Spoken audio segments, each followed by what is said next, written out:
Bună ziua! Ne-am întors la Minecraft, sezonul, episodul 3.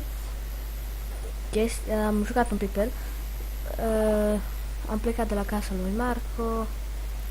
Voi juca singur. Sper să vă placă în continuare. Chiar dacă voi juca singur, voi face o casă. Am jucat un pic la început, vedeți că am și coată de lună, nisip, niște lemn. Vine noaptea.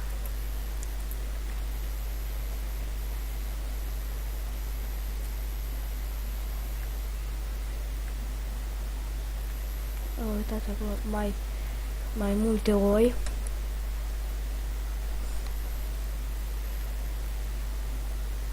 Trebuie să le iau una ca să am.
Da, am uitat să vorbesc. Acum voi face un pat. Voi dormi afară. Nici cort n-am. Voi dormi afară. O să-mi fac casa. Cred că chiar aici.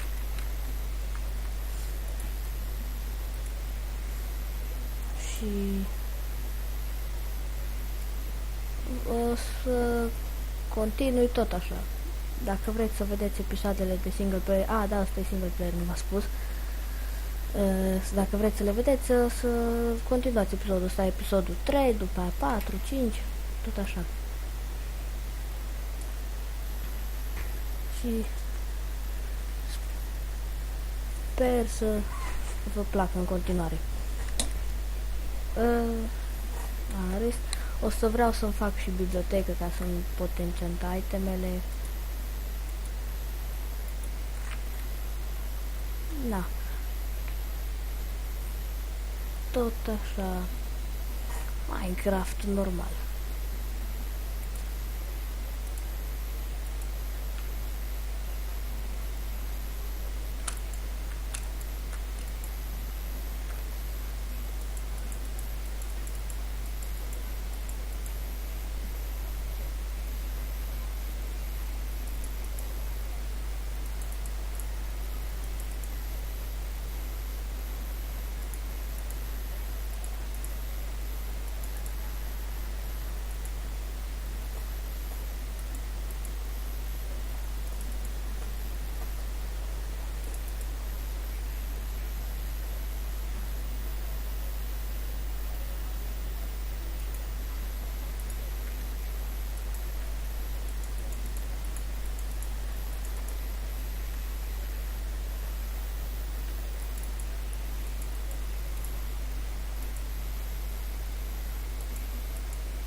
Voi face casa doar de 3 cuburi în sus.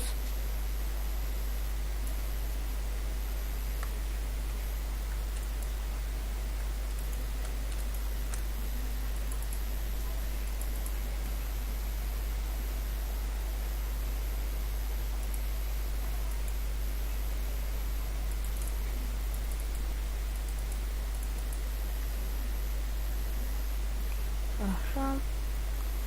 Acum voi continua de aici.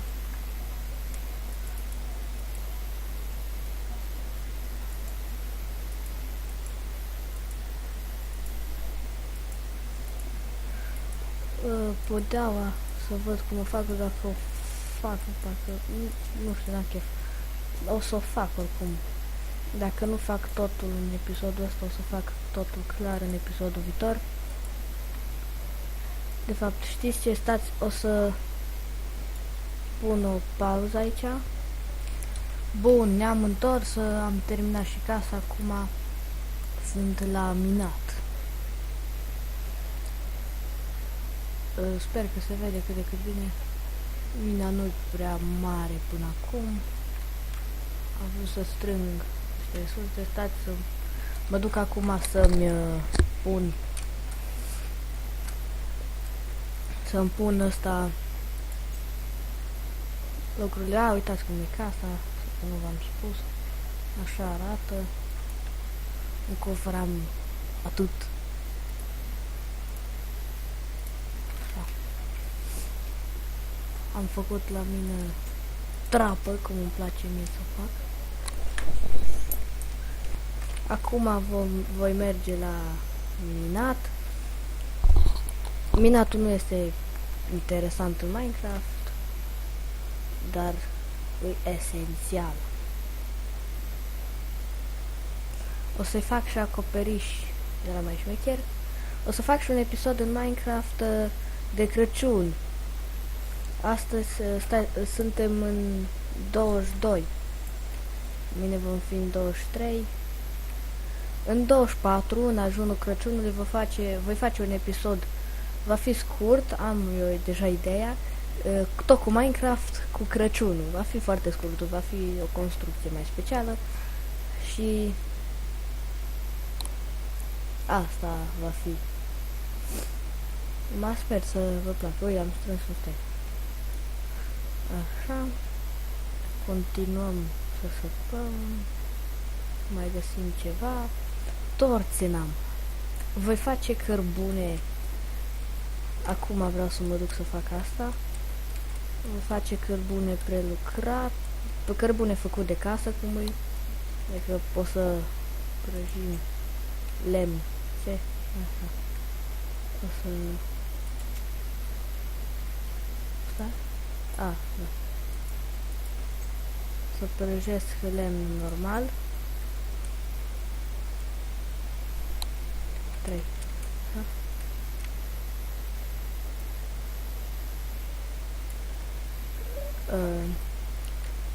Cam de cât am nevoie? 5, hai să mai iau un pom și după îl prăjesc. O să fac cărbune, o să-mi pun niște torțe prin casă, va arăta super. Uitați, arată interesant. Îmi place.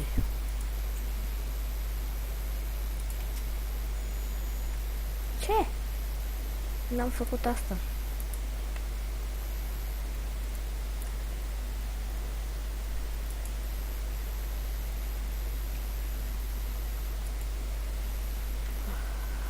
Așa.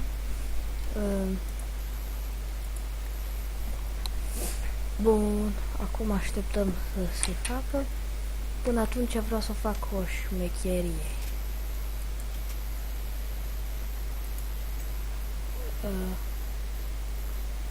Scufundări. Uitați că nu văd.